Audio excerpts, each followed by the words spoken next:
Welcome. So for this video, I'm gonna teach you how to download a TikTok video. Okay, so if you want to know how I did it, just keep on watching. So first, you want to open your TikTok app and then choose any video that you want. And then as you can see here, there is a share button. Here the arrow that is pointing to the right. And you want to click on that and then just click this save video and then just wait for a while, and then there you have it.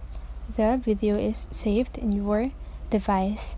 So if you want to save another video, just choose any other video, then repeat the process,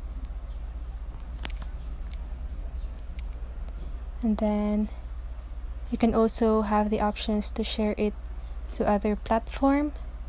And there you have it.